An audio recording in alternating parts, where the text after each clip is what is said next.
New Year's Eve.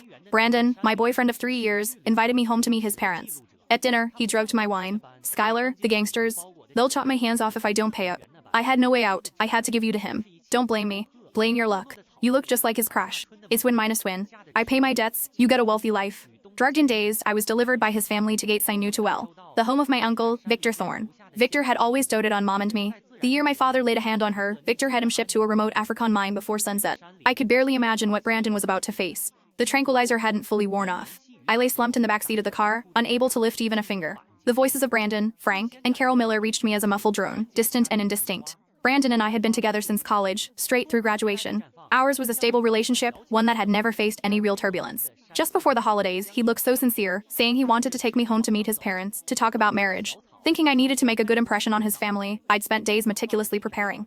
I bought a new cashmere coat, got my hair done, and brought 2 expensive bottles of wine and a stack of gift boxes. But after just half a glass of water Carol poured for me, my vision started to blur. Skylar, don't blame me, Brandon said, his face a mask of feigned grievance. I was truly backed into a corner, with no way out. $5 million. How was I supposed to pay that back? They'll really chop off my hands. I wanted to curse him, but my tongue wouldn't obey. Only choked, incoherent sounds escaped my throat. Don't feel so wronged either, he continued to ramble. Mr. Thorne's place isn't some bad situation. He just likes your type. You'll live a life of luxury with him. Isn't that better than being with me? I'm doing this for both of our sakes. A win minus win. Get it? Win minus win? You win my ass. The car sped through the darkness, the scenery outside the window a blur. I struggled to focus my eyes, trying to make out our direction. Until the car slowly decelerated, finally pulling up to a massive, intricately carved iron gate. This place, this gate, this estate. My heart leapt. My hazy mind felt like it had been doused with ice water, clearing slightly in an instant. No way. It couldn't be. Brandon and his mom dragged me out of the car, one on each side, practically pulling me across the front lawn of the estate.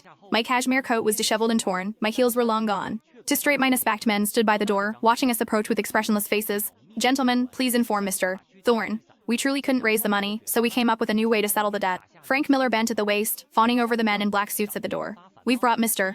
Thorne a New Year's gift. He's definitely going to like it. One of the men shined a flashlight beam across my face. The light stung my eyes, making me squint. Huh?